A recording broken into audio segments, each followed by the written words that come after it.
अगला लेसन है आपका खंड ख का ही है, प्राकृतिक आपदा एवं प्रबंधन, बाढ़ एवं सुखाड़, इसके बारे में जानना है। फिर आपको देखिए एकदम कॉपी कितना क्लीन मिल रहा है, सब कुछ देखिए और सीखिए इसी से। बाढ़ कैसे आती है स्पष्ट करें।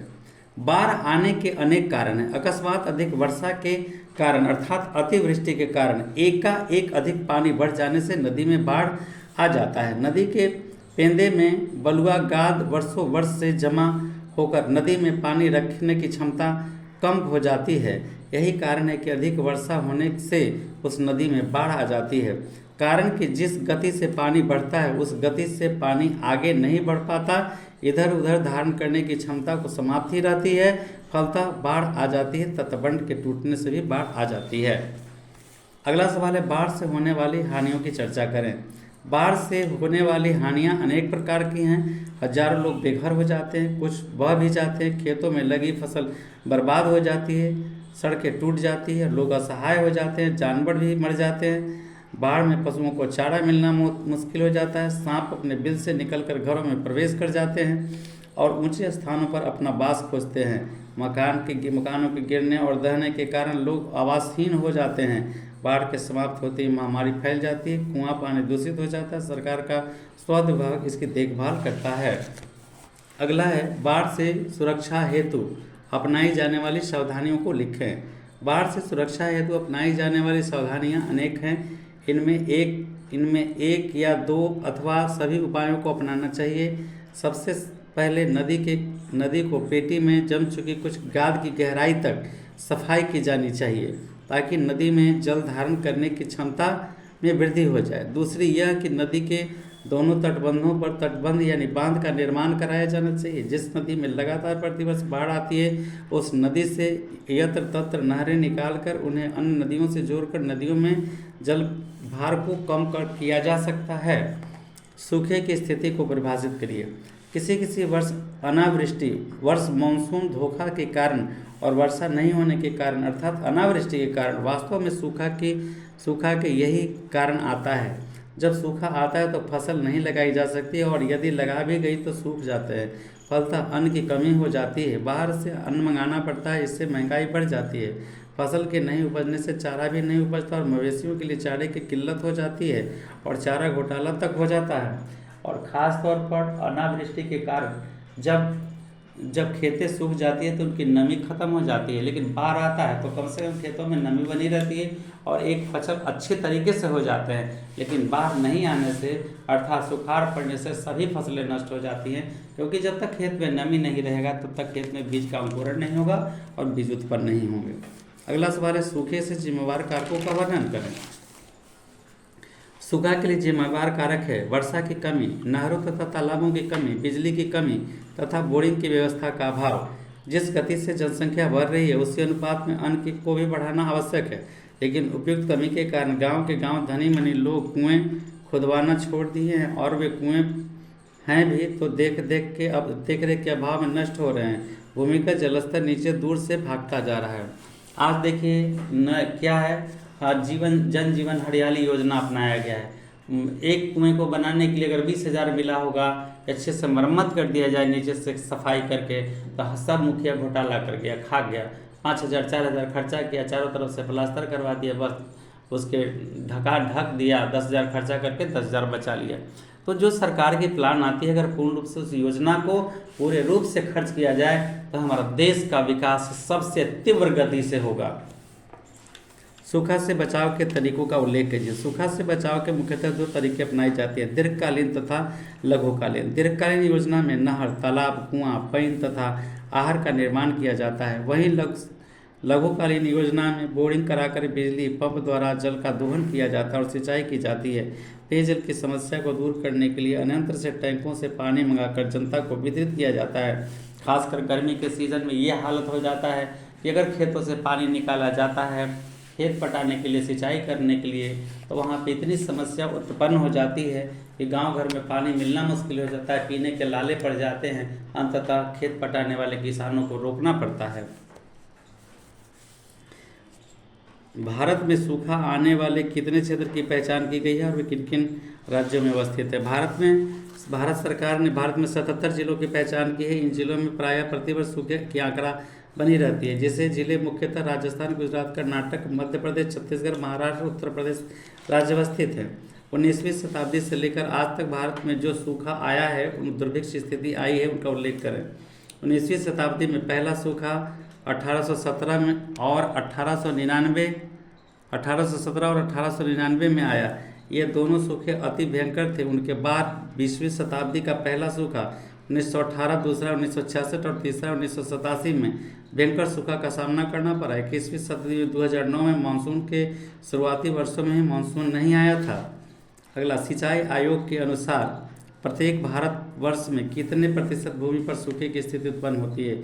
सिंचाई आयोग के अनुमान के अनुसार भारत में प्रत्येक वर्ष लगभग 16% भूभाग पर सूखे की स्थिति उत्पन्न हो जाती है। यह अनुमान है कि पूरे वर्ष में देश से मिलकर औसतन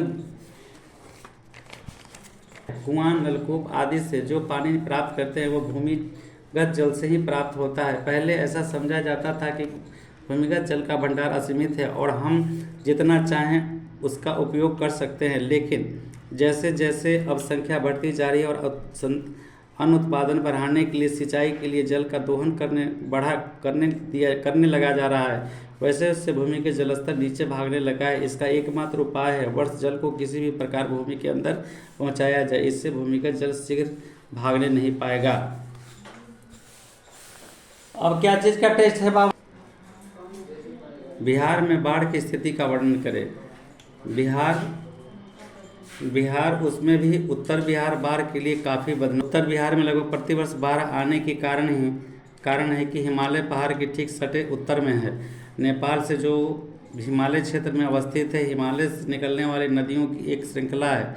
उनमें कुछ बड़ी नदियाँ और अधिक छोटी नदियाँ हैं। छोटी छोटी नदियाँ कम जल से भी उपला जाती हैं और बाढ़ की स्थिति ला देती हैं। जिस वर्ष हिमालय क्षेत्र में वर्षा अधिक हो जाती है, उस वर्ष निश्चित रूप से बिहार बाढ़ से तबाह हो जाता है, कारण कि जो भी वर्षा होती है हिमालय के दक्षिणी ढाल पर ही होती है, जिसका पानी बाहर बिहार की नदियों में ही आता है। इस जल की अधिकता को छोटी नदियां संभाल नहीं पाती और अपने दोनों ओर के तटवर्ती गांवों में तबाही डाल देती हैं। बचाव के अनेक उपाय के बावजूद कोई न कोई क्षेत्र बाढ़ से तबाह हो जाता है। एक जमाना था कि कोसी नदी को बिहार का शोक कहा जाता था। केंद्र सरकार के सहयोग से नेपाल सरकार से समझौता हुआ और हनुमान नगर में एक ऊंचा बांध और बराज बना।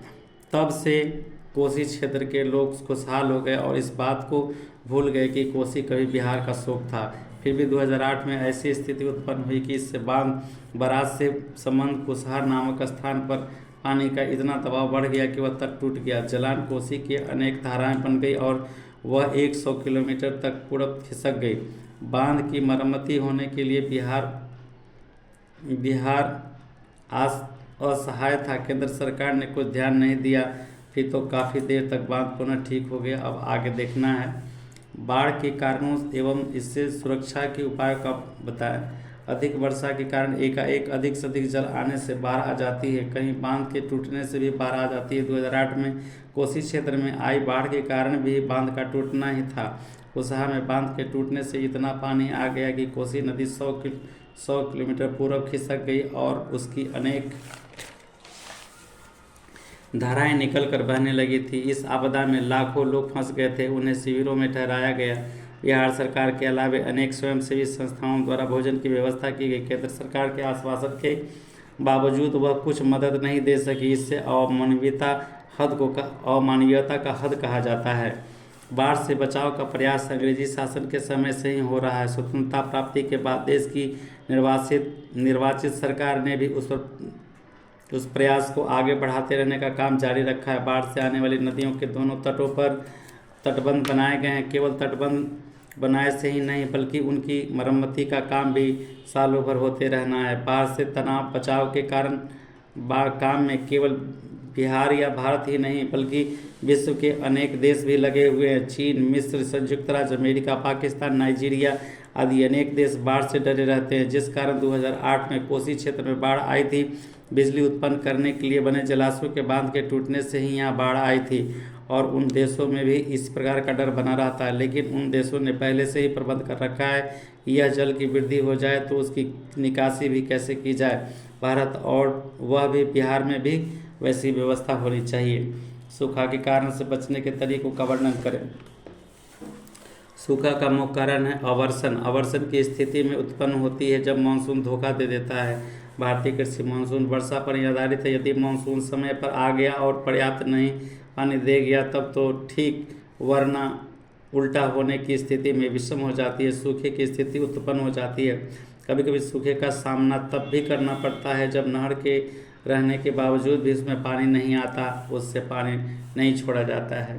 सूखे से बचाव के अनेक तरीके हैं। मुख्य तरीका नहर, तालाब, कुआं, पईन, आहर आदि को बनवाना और उनकी मरम्मत की व्यवस्था करना, यह सब काम सरकार कराती है। व्यक्तिगत तौर पर सूखे से बचाव का तरीका है ट्यूबवेल हल बनवाना और पंप से पानी खींचकर सिंचाई की व्यवस्था करने से तरीके से चलाया जाए। एक है डीजल से चलने वाले इंजन जो पंप कहलाते हैं, दूसरा बिजली से मोटर जो बिजली से चलित होती है। इसके लिए सरकार का लगाना पड़ता है ताकि ग्रामीण क्षेत्र में बिजली पहुंचाई जा सके, डीजल भी उपलब्ध हो और बिजली भी क्षति के तो सूखने लगते हैं। नहर नहीं आती है, नहर से नदी का पानी खेतों तक पहुंचाया जाता है। तालाबों में वर्षा जल एकत्र हो जाता है ताकि मौके पर आई सूखे से निपटा जा सके। और मैं बता दूं कि पहले मैं जिस क्षेत्र में मैं रहता हूँ वहाँ यहाँ एक से 2 किलोमीटर के दूरी में 2 स्टेट बोरिंग अर्थात सरकारी बोरिंग है। दोनों क्षेत्र में लगभग घर बन चुका है और वहाँ खेत सिंचित नहीं होते। अब बताइए, उस सिंचाई के जो प्रबंधन की व्यवस्था है ऐसे जगह पर कर देना चाहिए जहाँ पे ज़रूरत है पानी का, वहाँ पे बोरिंग ऑपरेटर वगैरह देना चाहिए और अधिक से अधिक फसल का उत्पादन इससे हो सकता है। ऑब्जेक्टिव है, नदियों में बाढ़ आने का प्रमुख कारण क्या है? वर्षा का अधिक होना। बिहार का कौन सा क्षेत्र बाढ़ग्रस्त होता है? उत्तर बिहार। निम्नलिखित में से किस नदी को बिहार का शोक कहते हैं? कोसी। बाढ़ क्या है? प्राकृतिक आपदा। सूखा किस प्रकार की आपदा है? प्राकृतिक आपदा। सूखे की प्राप्ति किस प्रकार होती है? धीरे धीरे। सूखे के लिए जिम्मेवार कौन है? वर्षा की कमी। सूखे से बचाव का एक मुख्य तरीका क्या है? वर्षा जल संग्रह करना। तो जय हिंद, जय बिहार। बहुत सारी शुभकामनाएं। इस तरह हम आपको आंसर देते रहेंगे। तैयारी करिए और अच्छे से अंक प्राप्त